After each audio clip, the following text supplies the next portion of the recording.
भगवान को नमन है। हम लोग रास में चलते हैं, प्रेम की बात होती है तो ये भगवान ने जो रास लीला करी गोपियों के साथ, तो उसकी क्या क्या खास बातें हैं वो आइए हम लोग समझते हैं। तो अपने मन को वृंदावन में ले चलिए। श्री राधा रानी श्री कृष्ण से कब रूठती हैं? मान का प्रसंग देखो कितना बढ़िया है। वे कहती हैं हमको देखकर उनको जो सुख मिलता है, हमारा ये श्रृंगार, हमारा ये सौंदर्य, हमारा ये माधुर्य, हमारा ये रूप, जिसको देख करके उनको प्रसन्नता होती है, आज उन्होंने नहीं देखा तो आज उनको दुख हुआ हो। अब राधा रानी जो हैं वो कह रही हैं कि भाई वो रूठी हुई हैं कृष्ण जी से। तो पूछा क्यों रूठी हुई हैं? बोले आज उन्होंने हमारा सौंदर्य, हमारा जो रूप है ये नहीं देखा, हमारा जो माधुर्य हो उनको नहीं मिला, तो आज उनको वो खुशी नहीं आई होगी। इसलिए नहीं रूठी कि मेरे पास क्यों नहीं आए, पर उनको हमसे नहीं मिले तो उनको दुख हुआ होगा, इसलिए रूठी। इसलिए मैं दुखी हूं। ये प्रेम का स्वभाव है। अब एक स्त्री ने बहुत अच्छे से प्रेम से खाना बनाया और पति जो है होटल में खाया है ना। तो अब स्त्री को दुख दो बातों से हो सकता है। एक तो इसलिए दुख हो सकता है कि मैंने इतने प्रेम से बनाया और इन्होंने होटल में खा लिया, और दूसरा इतना है कि भाई इतना अच्छा घर का खाना था, उससे इनका स्वास्थ्य ठीक रहता, और ये बेकार कैसा होटल खाना खाया है होटल में। ठीक है ना। तो दो दृष्टियाँ बनती हैं। तो राधा रानी की दृष्टि क्या है कि इनको जिस चीज़ में खुशी मिलती है उसमें मैं खुश हूँ, और अगर इन्हें खुशी नहीं मिलती तो वो रूठ जाती है। अब देखिए आगे एक्सप्लेन करते हैं। हमारे एक मित्र हैं, उनके घर में अतिथि था।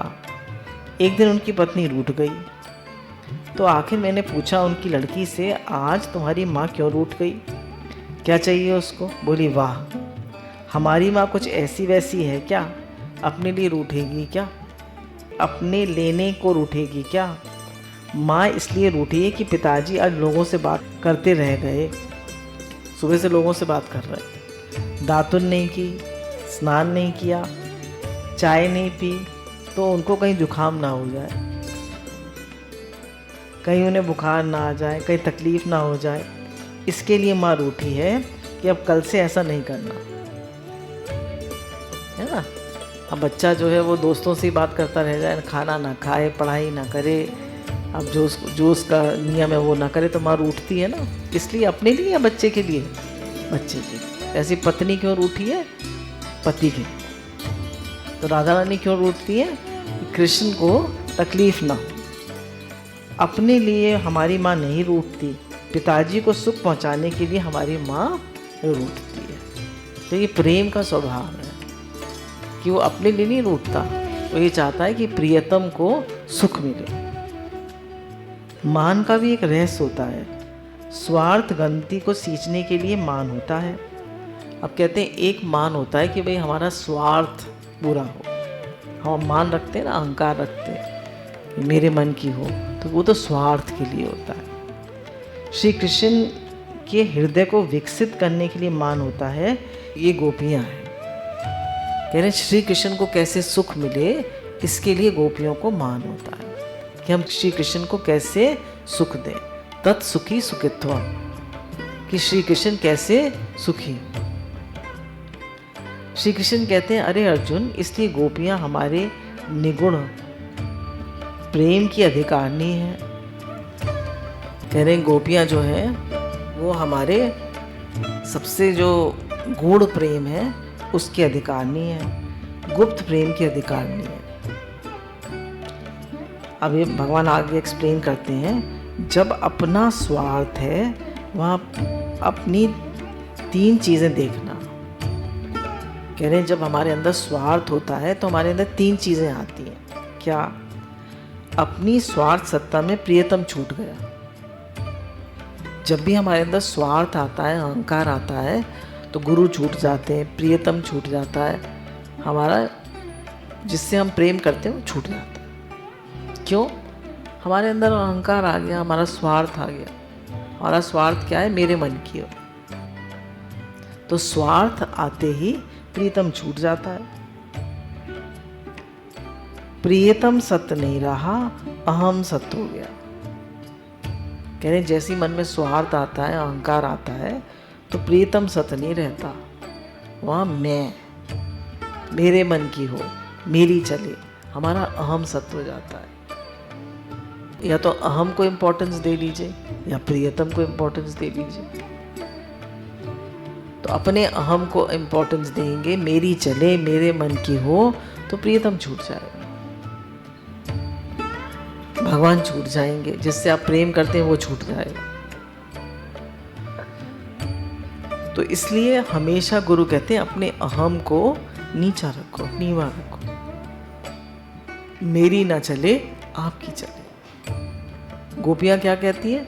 भगवान आपकी चले, हमारी ना चले। जिसमें आप सुखी हैं, हम उसमें सुखी हैं। गोपियाँ रोज माखन निकालती हैं, रोज दही मत्ती हैं। जब दही जमाती हैं तो बड़े प्रेम से जमाती हैं कि हमारा दही अच्छा जमे, इसमें खूब अच्छा मक्खन निकले और कृष्ण आकर इसका भोग लगाए। तो कृष्ण कभी चोरी नहीं करते माखन की। तो गोपियाँ दही जमाती हैं तभी संकल्प कर लेती हैं कि कृष्ण आए और मक्खन का भोग लगाए। और फिर ऐसे छीका टांगती हैं गोपियाँ कि कृष्ण का हाथ पहुँच जाए। गोपियाँ ऐसे छीका टांगती हैं कि कृष्ण का हाथ पहुँच जाए। और जब वो माखन खाते हैं और सबको खिलाते हैं और फिर नाचते हैं उनके आंगन में, तो छुप के देखती हैं और आनंदित होती हैं। तो कह रहे हैं अगर जरा भी स्वार्थ आता है तो प्रियतम छूट जाता है। यदि प्रियतम की बुद्धि अपनी बुद्धि नहीं तो उसको कर दिया जड़ और स्वयं ज्ञानी चैतन्य बन गए। गुरु की मर्जी में हमने अपनी मर्जी नहीं मिलाई, या भगवान की मर्जी में अपनी मर्जी नहीं मिलाई, या अपने प्रियतम की मर्जी में अपनी मर्जी नहीं मिलाई। समझ रहे हैं आप? कहीं भी लगा लीजिए इसको। तो अब क्या हुआ? तो हमने उनको तो कर दिया जड़ और स्वयं बन गए चैतन्य, होशियार बन गए। मैं बड़ा होशियार, मेरी बुद्धि ज़्यादा है, आपकी बुद्धि कम है। तो जब हम गुरु की बात को यस करते हैं, भगवान की रज़ा में राज़ी रहते हैं, तो हम खुद तो बन जाते हैं। मतलब हम क्या होता है, फिर हम चैतन्य के साथ, परमात्मा के साथ एक हो जाते हैं। और जब हम अपनी बुद्धि अलग रखते हैं और भगवान, जैसे कुछ भी हो रहा है हमारे जीवन में, तो हम कहते हैं सब भगवान की मर्जी से हो रहा है। उसमें प्रसन्न रहते हैं, खुश रहते हैं। जो भी हो रहा है भगवान की मर्जी से हो रहा है, हुक्म में हो रहा है। हुक्म अंदर सब कोई, बाहर हुक्म ना कोई, नानक हुक्मे जे बुझे तो हो मैं कहे ना कोई। तो फिर वो जो हुक्म जान लेता है, फिर वो मैं नहीं करता है। यदि उसका सुख नहीं हमारा सुख, तो प्रियतम को दुख कर दिया और स्वयं सुख बन गए। तीसरी बात बताई कि अगर प्रियतम का सुख हमारा सुख नहीं है, मतलब प्रियतम के सुख में हम सुखी नहीं हैं, तो प्रियतम को तो कर दिया दुख और खुद बन गए सुख, है ना? तो भाई जिसमें आप खुश रहे हम उसमें खुश हैं, आपकी खुशी में हम खुश हैं। तो गोपियों को क्या है? गोपियाँ जो हैं भगवान की खुशी में खुश हैं। उनको माखन खिला के, उनको खुशी देकर वो खुश हैं। ऐसे ही कह रहे हैं जिसमें भगवान खुश हो, जिसमें गुरु खुश हो, वो काम करें, अपनी ना चलाए। सच्चिदानंद प्रियतम है, ये बात छूट गई।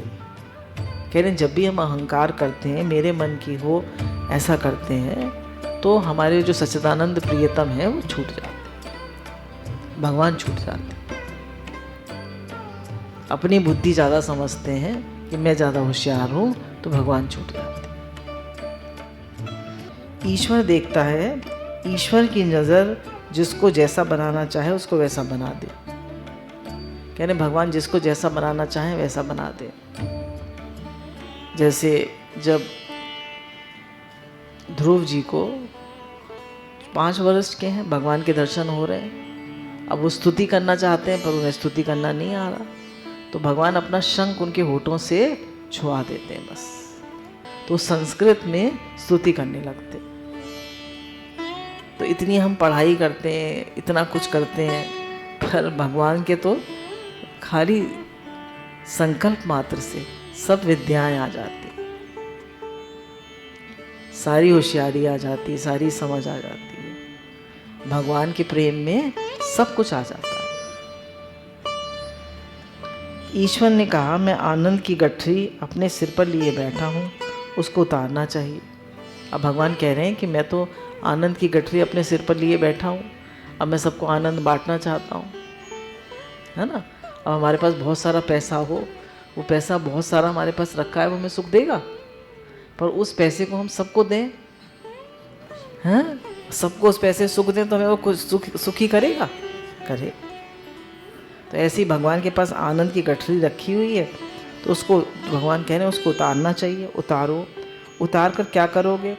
कहा, आनंद का जो सार है, आनंद का जो परिपूर्णतम रूप है, उसको गोपियों में रखूँगा। अब भगवान कह रहे हैं कि जो मेरा आनंद का परिपूर्णतम रूप है उसको गोपियों को दूंगा, जो मेरा सबसे श्रेष्ठ आनंद है वो गोपियों को दूंगा। आनंद का जो परिपूर्णतम रूप है उसको रात्रि में रख दूंगा। आनंद का जो परिपूर्णतर रूप है उसको शरदोत्फुल्ल मल्लिका में रख दूंगा। विक्षीय का अर्थ है जैसे सच्चिदानंद भगवान है, पहले उसने रात को अपने हाथ से संभाला। अब भगवान रास की तैयारी कर रहे हैं, तो सबसे पहले तो उन्होंने क्या करा, जिस रात्रि में 6 महीने भगवान को वो करना था ना, 6 महीने की रात्रि रही जिसमें रास करना था, तो पहले भगवान ने रात्रि को संवारा। कैसे संवारा? उसकी नीली साड़ी जो आसमान में है उसकी स्त्री की, उसको स्त्री किया। जो आकाश है ना, उसकी जो नीली साड़ी है उसको स्त्री किया। गूढ़ी मुड़ी साड़ी भगवान को पसंद नहीं है। आकाश ये रात को नीली साड़ी है, इसमें क्रीज कहीं नहीं है, है ना। अब आकाश में कहीं क्रीज नहीं है, वैसे हमारी साड़ी में, कपड़ों में क्रीज पड़ जाती है ना। अच्छा, किसने संवारा है? ये ईश्वर ने अपने हाथों से संवारा है। फिर बोले, इस नीली साड़ी में हीरे मोती, आकाश के तारे टांग दिए। फिर हीरे मोती टांग दिए, तारे टांग दिए। किसने? क्या रात्रि ने? बोले नहीं, ईश्वर ने स्वयं ये हीरे मोती रूप आकाश के तारे अपने हाथों से साड़ी में जड़ दिए। तो जो मैं ये तारे दिखाई देते हैं, भगवान ने ये उस रात्रि रूपी साड़ी में जड़ दिए, हीरे मोती जड़ दिए। और फिर उसको पहनाया। अच्छा, ये चांदनी की शीतलता क्या रात के घर में थी? कह रहे चांदनी की जो शीतलता है, जब पूरी चांदनी रात होती है तो कितनी शीतल लगती है। खड़े हो जाइए, आपको चांद दिखे, तारे दिखें, कितना अच्छा लगता है। नहीं, भगवान ने स्वयं चांदनी, उसकी शीतलता और सुगंधित बहने वाली वायु बनाई। कह रहे भगवान ने चांदनी बनाई, भगवान ने सुगंधित वायु बनाई। किसके लिए? रास के लिए। विक्षीय का अर्थ है अपने भोग के योग उन्होंने रात्रि आदि को बनाया, माने उनमें अपने आनंद का संचार किया। उन्होंने रात्रि में भी आनंद का संचार किया और सब चीज़ों में अपने आनंद को डाल दिया। भगवान ने कहा, मैं अकेला हूँ। कहा, आप क्या चाहते हो? स एकाकी न रमते। भगवान ने कहा, मैं अकेला नहीं रहना चाहता। भगवान को अकेला अच्छा नहीं लग रहा था। भगवान गृहस्थ बन गए, अकेले उनको अच्छा नहीं लगा। प्रजाएं, अरे बाबा, तो हमारे बच्चे कच्चे होंगे। भगवान कितने बच्चे हुए? लाखों, हज़ारों। 16,108 रानियाँ थीं। अब मैं अनेक रूप प्रकट होऊंगा और ये ईश्वर का संकल्प है। फिर भगवान अनेक रूप हो गए। भगवान तो अपने संकल्प मात्र से हो जाते हैं। हर 16,108 रानियों के हर एक के महल में भगवान हैं। कृष्ण कैसी होरी मचाई, एक ते होरी मचे नहीं कबहू, याते करूं बहुताई, यही मन में ठहराई, कृष्ण ने कैसी होरी मचाई। पहले तो भगवान ने रात को बनाया, फिर गोपियों को बनाया।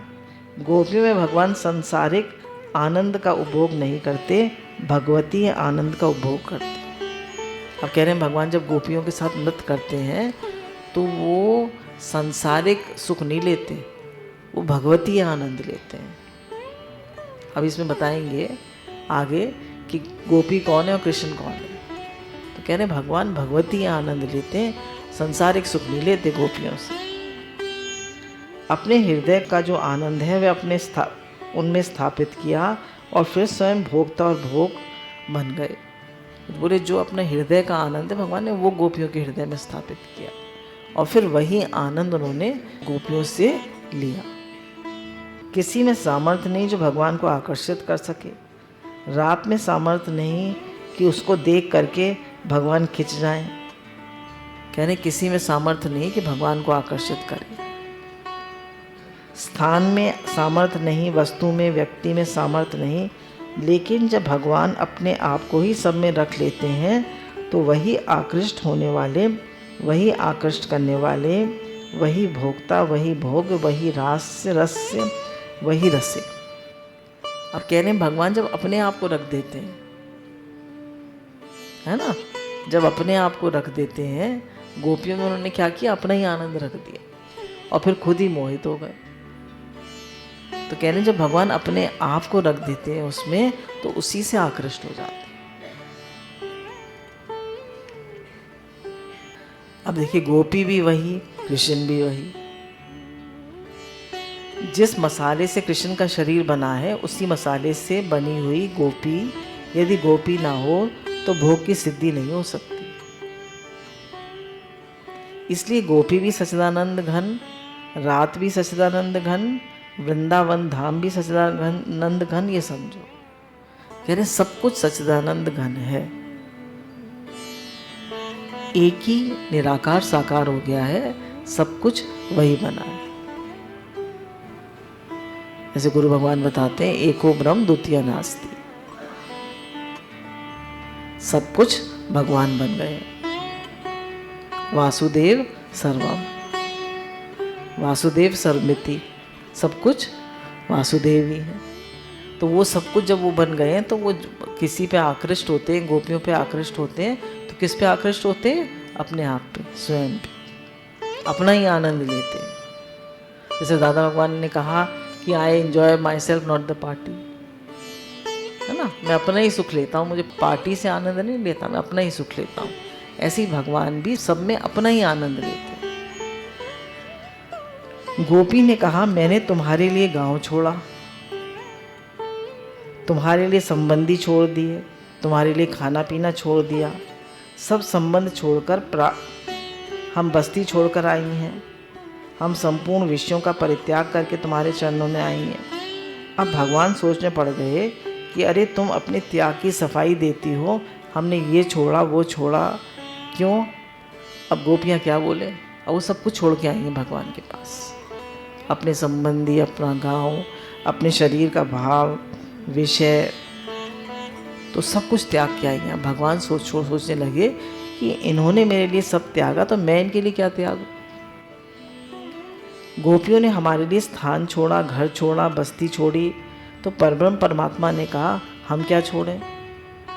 बोले कि हम अपनी अधिष्ठानता छोड़े तब बनेगा काम, है ना। भगवान जो है अधिष्ठान है सबका, तो भगवान ने कह रहे हैं जो हम अधिष्ठान बने हुए हैं, जैसे मिट्टी के अनेक बर्तनों में मिट्टी ही तत्व है, ऐसे ही भगवान सब में तत्व है। तो भगवान ने कहा मैंने अपनी अधिष्ठानता छोड़ी, अधिष्ठान छोड़कर अध्यस्थता स्वीकार करें, हम भी अपने ब्रह्मपने को छोड़ करके व्यक्तिपना ग्रहण करें। भगवान कह रहे हैं हम अपना ब्रह्मपना छोड़कर व्यक्तिपना ग्रहण करें। ब्रह्म है ना, अगर हम ब्रह्म बने रहेंगे तो रास कैसे करेंगे? तो वो ब्रह्म से व्यक्ति बन गए, तभी तो उन्होंने गोपियों को आनंद दिया। गोपियों ने अपना धर्म छोड़ा तो भगवान ने कहा हम भी अपना धर्म छोड़ते हैं, जो हमारे लिए सब छोड़ता है उसके लिए हम भी सब छोड़ते हैं। हमने क्या त्याग किया है भगवान के लिए? भगवान कह रहे हैं जो मेरे लिए सब छोड़ता है उसके लिए मैं भी सब छोड़ता हूँ। जो मुझसे प्रेम करता है मैं भी उससे प्रेम करता हूँ, जो मुझे चाहता है मैं भी उसे चाहता हूँ।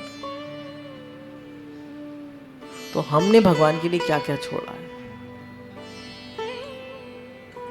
तो कह रहे हैं आप सब कुछ त्याग करेंगे मन से कि मेरे तो गिरधर गोपाल दूसरों ना कोई, मेरे तो भगवान है गिरधर गोपाल है दूसरों ना कोई, तो भगवान भी हमसे प्रेम करेंगे।